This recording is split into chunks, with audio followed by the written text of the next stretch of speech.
नमस्कार दोस्तों, सबसे पहले मोहम्मद ज़ुबैर की बात करते हैं। साजिद जावेद को तो आप जानते होंगे, जिन्होंने बच्चों को ख़त्म कर दिया। लेकिन कई ऐसे न्यूज़ वाले थे जो इनके सपोर्ट में आए थे, मतलब गलत चीज़ों को लोगों तक पहुंचा रहे थे। एक तरीके से आप कह सकते हैं खून साफ़ करने आए थे।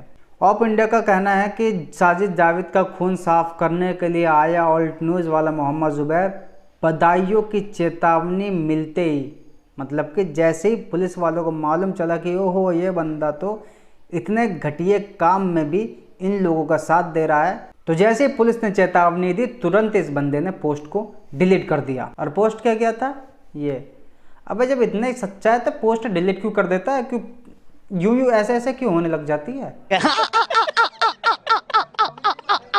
खैर, जिसका जो काम है वो तो करेगा ही, लेकिन अफसोस की बात यह है कि ऐसे घटिया सोच वाले के साथ भी लोग हैं और लोगों की भीड़ है। स्वामी रामदेव बाबा को लेकर क्या क्या चीजें आजकल चल रही है, हर कोई जानता है कि बाबा रामदेव जी को कोर्ट के चक्कर लगाने पड़ रहे हैं। तो केस को बिल्कुल स्टार्टिंग से स्टडी करते हैं। अगस्त 2022 में इंडियन मेडिकल एसोसिएशन के द्वारा केस दर्ज कराया गया था। किस चीज को लेकर? बताया जा रहा है कि पतंजलि ने एक एड में दावा ये किया था, एलोपैथिक फार्मा और मेडिकल उद्योग द्वारा गलत फहमियों से खुद को और देश को बचाएं। तो ये बातें इन्होंने एड में बोली थी।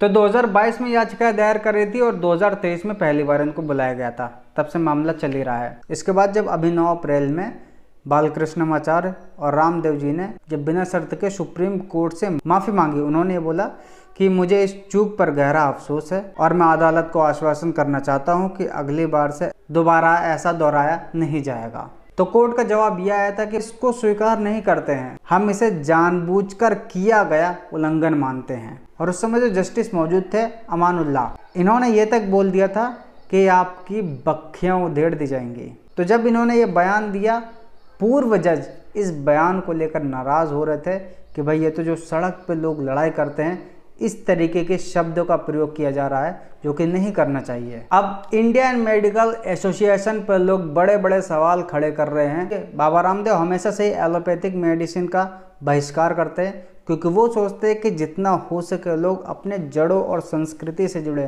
क्योंकि पहले जितने भी लोगों को सही किया जाता था वो सारा कुछ इन्हीं जड़ी बूटियों से होता था। लेकिन अब ऐसा भी बताया जाता है कि जो दवाइयाँ बनती हो मछलियों से, गोश्त से, हड्डियाँ काट के चूरमा बना के, मुझे नहीं मालूम किस किस चीज़ से ऐसे लोग बोलते हैं कि इन चीज़ों से बनती है।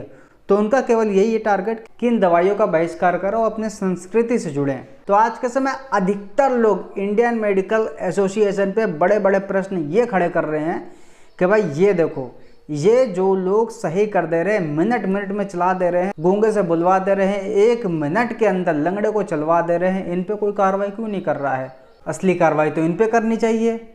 इस चीज में सबका मुंह बंद है। भाई मेरा तो ये मानना है कि जिस तरीके से भ्रामक विज्ञापन के लिए बाबा रामदेव जी माफ़ी मांग रहे हैं, इसी तरीके से शाहरुख खान, सलमान खान, अजय देवगन और जितने भी लोग हैं पान मसाला का प्रचार कर रहे हैं, भ्रामक विज्ञापन का प्रचार कर रहे हैं, इलायची बता करके पान मसाला बेच रहे हैं, उनको माफ़ी मांगनी चाहिए।